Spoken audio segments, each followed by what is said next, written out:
प्रतिभा के लिए तालियों से स्वागत करिएगा महाराज।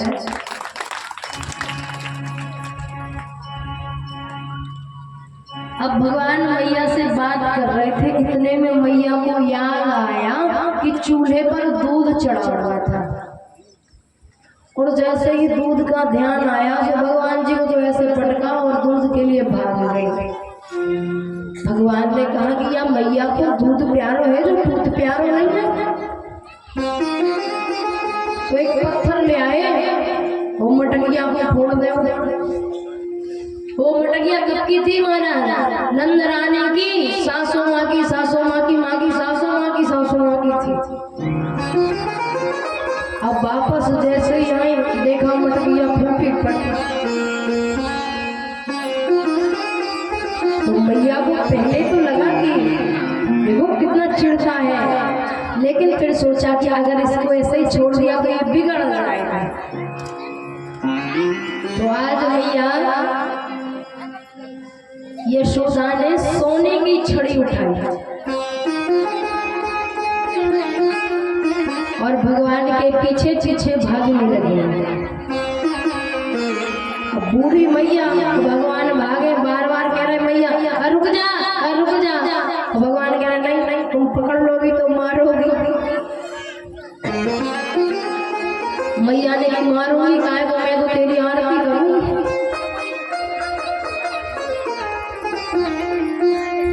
अब भगवान आगे आगे, मैया को पसीना छूट गया। भगवान ने कहा परिश्रम ज्यादा हो गया, अगर मैं पकड़ गई तो मारोगी तो ना। मैया बोली नाई मारूंगी। अब भगवान को पकड़ा और पकड़ कर लेकर के आई तो ऊखल था और उस ऊखल से बांध दिया। श्री सुखदेव जी महाराज कहते राजा भगवान को बांधते समय रस्सी 2 अंगुल छोटी पड़ती है। ना चाकर बहरियशना पूर्वम ना पीछा परम पूर्वा परम बहिशांतर जगतो यो जगच्छया। जिस परमात्मा के ना आदि का पता ना अंत का पता, ऐसे परमात्मा को मैया यशोदा बांधने जा रही है।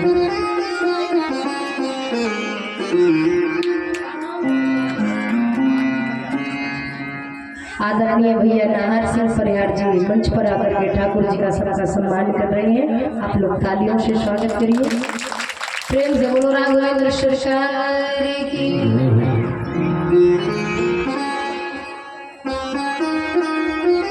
राजा परीक्षित ने पूछा कि ये 2 अंगुल छोटी क्यों पड़ रही? सुखदेव जी कहते हैं ये 2 अंगुल इसलिए छोटी पड़ रही है कि माधुर्य शक्ति कहती है कि मैं परमात्मा को बांध कर रहूंगी, और ऐश्वर्य शक्ति कहती है कि मैं ऐश्वर्य, मैं बंध नहीं सकता, मैं मुक्त हूँ। और दूसरा 2 अंगुल छोटी इसलिए भी पड़ रही है कि कश्यप स्वयं ऊखल बनकर आए, अदिति स्वयं रस्सी बनकर आई, वे दोनों मिलकर चाहते कि हमारे बामन को कोई बांधे। सोमातु सुयन गात्रया विश्वस्तवर्षजः दृष्ट्वा परिश्रम कृष्णः कृपया अशीत शोभन।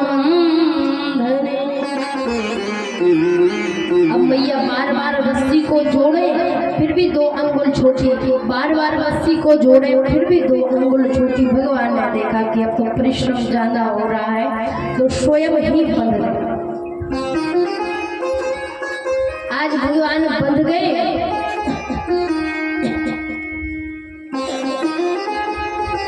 भगवान को बांध करके मैया यशोदा अपने कामों में लग गई।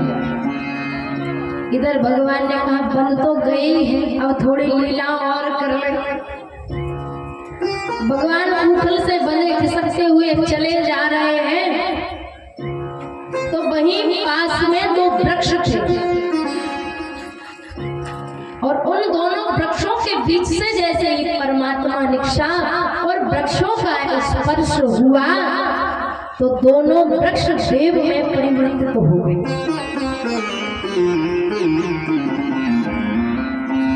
राजा परीक्षित ने पूछा प्रभु ये कौन है जो वृक्ष और देव के रूप में परिवर्तित हो गए?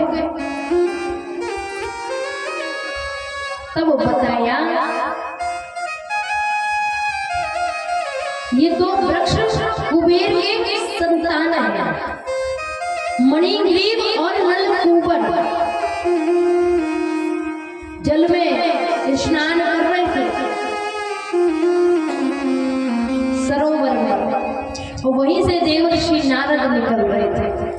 कहा आओ नारद स्नान करो, तुम भी जल विहार स्थली का आनंद लो। तुम्हारा विवाह नहीं हुआ तो हमारे दास दासियां आनंद लो। नारद जी को क्रोध आया, सोचे श्राप दे दिया कि तुम लोगों की वाणी जड़ की तरह है, तुम दोनों जड़ हो जाओगे। तब से दोनों वृक्ष बनकर उसी भूमि पर है। तब देवर्षि नारद से प्रार्थना की, उन्होंने बताया कि जब परमात्मा का स्पर्श होगा तो उसी समय तुम्हारा शरीर तुम्हें प्राप्त हो जाएगा। आज जैसे ही परमात्मा का स्पर्श मिला दोनों मणिग्रीव नलकूबर पर देव के रूप में परिवर्तित हो गए। वृक्ष गिरे सो धड़ाम की आवाज आई और जैसे ही आवाज आई मैया यशोदा सारे ब्रजवासी इकट्ठे हो गए। मैया यशोदा ने ठाकुर जी को अंक में भर लिया। ब्रजवासी कहने लगे मैया तेने गाय को बांध ली आंखों ऊपर से, अरे 2-4 मार दे कि तो ये समझ में आ जाता। अब मैया यशोदा के मुंह को कहा बताओ भैया सड़क तो वहां पहुंचे।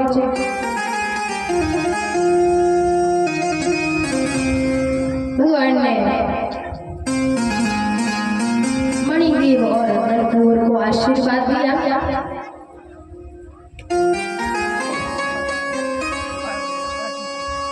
अनेक राक्षस राजा कंस भेजता है। राक्षसों से परेशान गोकुल के वासियों ने विचार किया कि हम वृंदावन में पलायन करें।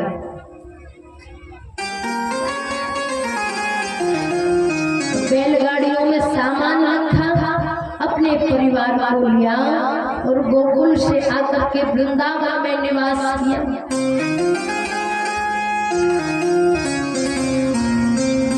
विचार करना, सारा ऐश्वर्य छोड़ करके ठाकुर गाड़ियों के नीचे रह रहे और उन ब्रजवासियों का भी त्याग देखिए कि परमात्मा के लिए अपना सर्वस्व छोड़ दिया, भगवान के साथ आ गया। तभी तो कहा जाता है कि वृंदावन के वृक्ष को ब्रह्मरम न जाने कोई, डाल डाल और पात पात श्री राधा राधा हो। आज उसी वृंदावन की वन भूमि में भगवान निवास करने लगे। उसी क्षण बत्सासुर नाम का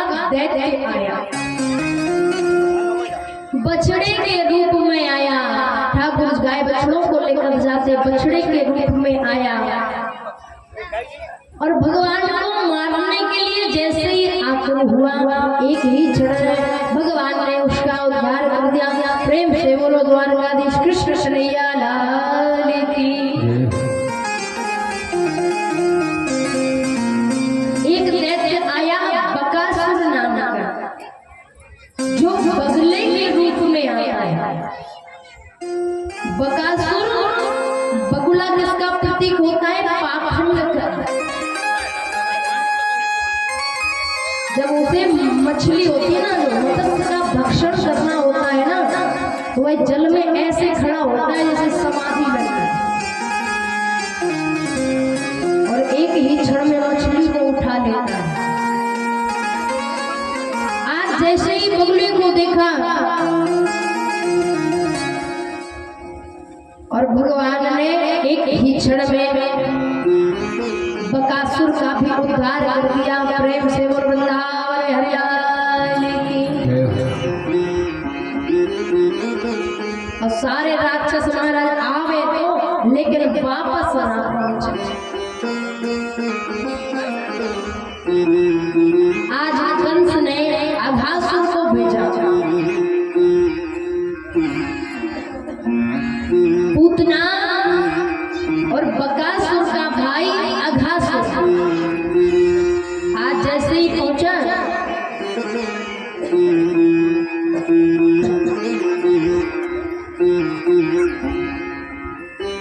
और उसने अजगर का स्वरूप धारण किया। एक मुख लगाया पृथ्वी पर और दूसरा मुख आकाश।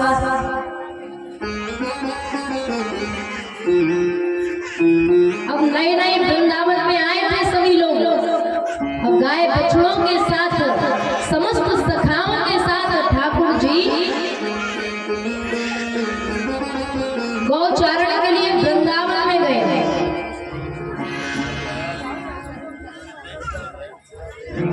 अब यहाँ भगवान गौचारण कर रहे और सखा थोड़े दूर चले गए, भगवान के सखा। अब आपस में चर्चा करें कि ये वृंदावन तो बहुत बड़ा वन है, ये तो बड़ी अच्छी जगह है। अब चलते चलते सारे सखा उसी अघासुर के पास पहुंच गए।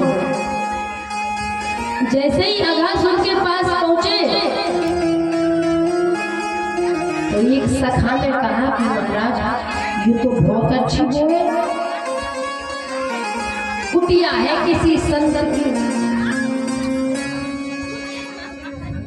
बोले लग तो कुटिया सी रही, लेकिन भीतर ना चलो, अपन नए हैं वृंदावन में, पता नहीं क्या होगा। दूसरों सखा बोलो वृंदावन में नए हैं, सोचा होगी अपना सखा तो पुराना पीछे।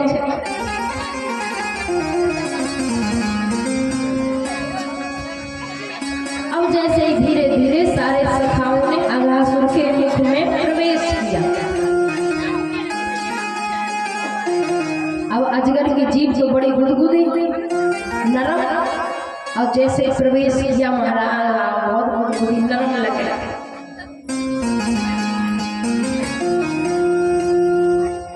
तो सखा आपस में कह रहे, ठाट तो संतन के है महाराज, कितनी अच्छी कुटिया, और देखो मखमल के कैसे सुंदर से तो ये गद्दे रजाई बनाए के महाराज पैर रखते घसा चला जा रहा है। बहुत अच्छा आश्रम है। थोड़ा और ऊंचे तो अजगर के दांत थे, दांत। तो एक सखा ने पूछा कि जे कहाँ है? तो दूसरो सखा बोलो कि अरे तुम नहीं जानो जी, बड़े बड़े संत हैं, इनसे हजारों की भीड़ मिल भी आया, सो इनने जी कुटियां बना देंगे, जो सामान ले आए वो सोटी टांगा जाए। अब गौचारण के लिए जाते तो रोटी पानी लेकर जाते थे, तो अपने अपने झोला और उसके अजगर के दांतों पर फुटिया समझ कर टांग दिए। अब अजगर ने देखा, अघासुर ने देखा कि ये सखा तो आ गए, लेकिन जिसको मैं भक्षण करने के लिए आया वो तो प्रवेश ही नहीं किया।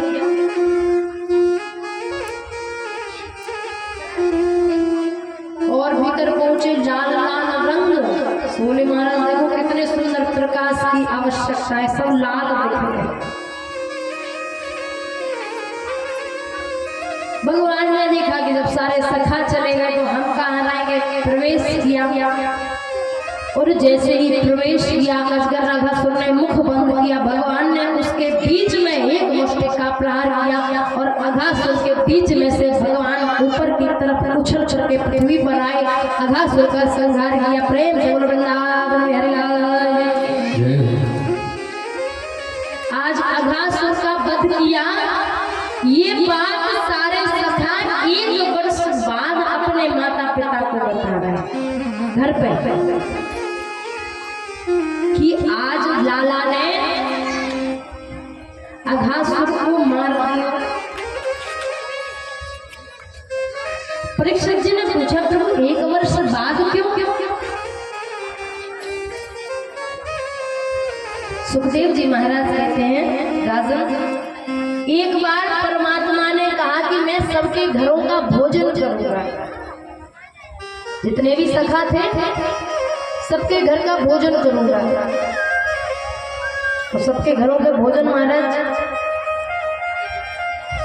सब अपने घर से दिव्य व्यंजन लेकर पहुंचे। अब पुरोहितानी पूर्णमासी का पुत्र मधुमंगल, उसके पास कुछ नहीं था। उसका परिवार नंद बाबा के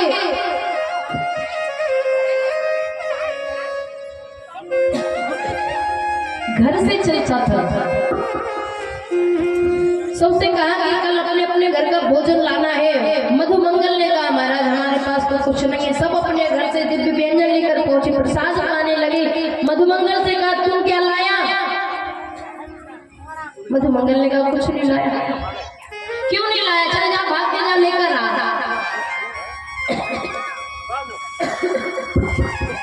मधुमंगल बेचारा भाग कर गया।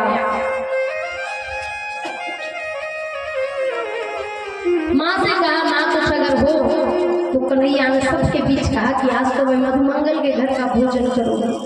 पूर्णमासी पुरोहितानी कहा बेटा उनके घर का भोजन हम करते हैं, उनके लिए क्या लेकर जाएंगे? ठीक है, मैं देखा 3 दिन बासी कड़ी रखी हुई थी। मटकी को उठाया, भाग कर पहुंचा, विचार करने लगा। इसमें तो बदबू भी आने लगी, खटान आने लगी। करील के वृक्ष की ओट लेकर के मधुमंगल ने विचार किया कि लेकर गया तो ये पाएगा जरूर, इसलिए मैं ही पाए ले रहा। अब जैसे ही जल्दी जल्दी कड़ी पी रहा था तो कुछ फैलती चली गई। जब जल्दी पानी पीते तो पानी फैल जाता है। ऐसे ही मटकी से मुख लगा करके जल्दी जल्दी पी रहा था मधुमंगल कड़ी और फैलती गई। सखाओं ने देखा लाला देख मधुमंगल कुछ खा रहा है। भगवान दौड़ कर आए, देखा तो कड़ी खत्म हो गई।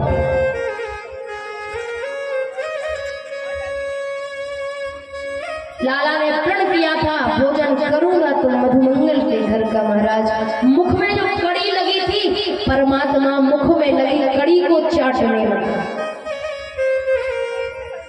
अब ये ब्रह्मा जी देख रहे थे ब्रह्मलोक से। सही बात है महाराज, ऐसे देखेंगे तो सबको घिन आएगी।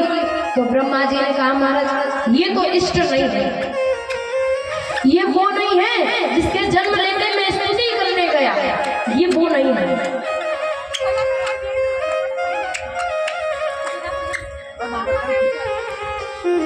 परीक्षण करने के लिए आज ब्रह्मा जी ने बल से ही सभी ग्वाल बालों को, सभी गाय बछड़ों को ले जा करके ब्रह्मलोक में प्रभाव नहीं पड़ रहा।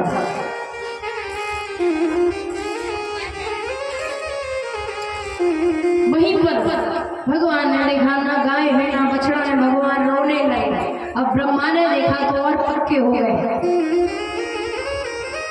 कि अगर ये ब्रह्म होता तो ये गाय बछड़ों के लिए नहीं रोता, ये किसी के मुख में लगी कड़ी नहीं चाटता, ये परमात्मा का भाव।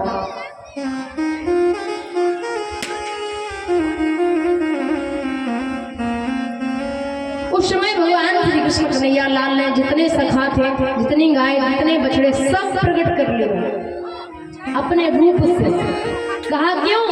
क्योंकि जो गाय बछड़े थे ना वो मन में कहते थे कि काश अगर ये हमारा लाला होता तो हम इसको दूध पिलाते। तो भगवान बछड़े के रूप में उन गाय की इच्छा पूर्ति करते हैं। ब्रजवासी कहते काश ये हमारा लाला होता तो सबके पुत्रों के स्वरूप में भगवान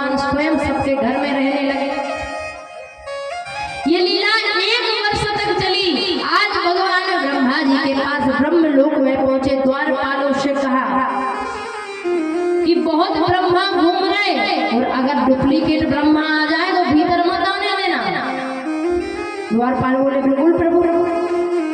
अब भीतर भगवान ने प्रवेश किया, द्वारपाल बाहर खड़े हैं, इतने में ब्रह्मा जी आ गए। अब द्वारपालों ने रोका, कहाँ जा रहे हो? ब्रह्मा जी ने कहा पागल आगल हो गए हैं, सच हो गए, बुद्धि विपरीत काम कर रही है। अपने स्वामी से कहते हो, स्वामी का मार्ग रोकते हो कि कहाँ जा रहे हो? द्वारपालों ने कहा बहुत देखे तुम जैसे स्वामी है, बहरूपीय स्वामी, हमारा स्वामी तो भीतर बैठा है। ब्रह्मा जी ने कहा मैं ब्रह्मा हूँ, फिर भीतर कौन जा सकता है? नेत्र बंद करके देखे तो टेढ़ी टांग वाले ब्रह्मासन पर विराजमान है।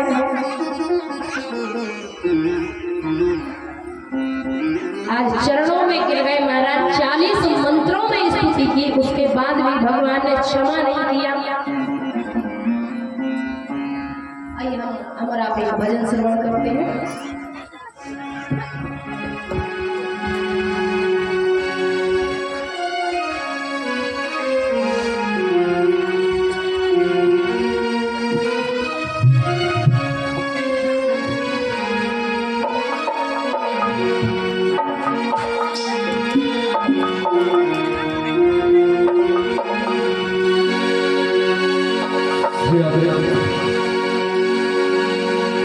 खुद ब खुद नींद आ जाएगी,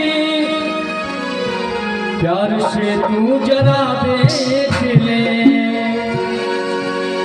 खुद ब खुद नींद आ जाएगी, प्यार से तू जरा देख ले। खूबसूरत है आँखें तेरी, सावरे नजर देख ले। खूबसूरत है आँखें तेरी, सावरे नजर देख ले। खुद ब खुद नींद आ जाएगी, प्यार से तू जरा देख ले। खुद ब खुद नींद आ जाएगी, प्यार से तू जरा देख ले। खूबसूरत है आँखें तेरी, सावरे नजर देख ले। खूबसूरत है आँखें तेरी, सावरे नजर देख ले।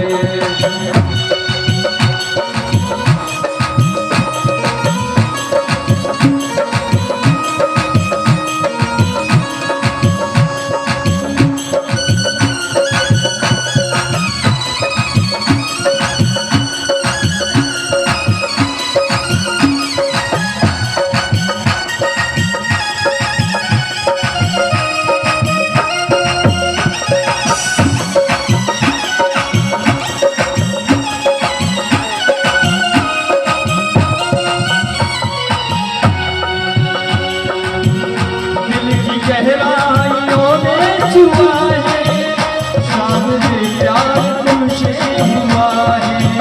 दिल की गहराइयों में छुआ है, सामने प्यार तुमसे हुआ है। मेरे इस दिल में चाहत तेरी, मेरे इस दिल में चाहत तेरी, हर गली क्या शर देख वो देख ले। खूबसूरत है आँखें तेरी, सावरे नजर देख ले।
नजर देंगे वो देख ले खूबसूरत है आंखें तेरी सामने की नजर देंगे खुद ब खुद नींद आ जाएगी प्यार से तू जरा देख ले खुद ब खुद नींद आ जाएगी प्यार से तू जरा देख ले खूबसूरत है आंखें तेरी सामने एक नजर देंगे खूबसूरत है आंखें तेरी सामने एक नजर देंगे खुद ब खुद नींद आ जाएगी प्यार से तू जरा देख ले खुद ब खुद नींद आ जाएगी प्यार से तू जरा देख ले खूबसूरत है आंखें तेरी सामने एक नजर देख ले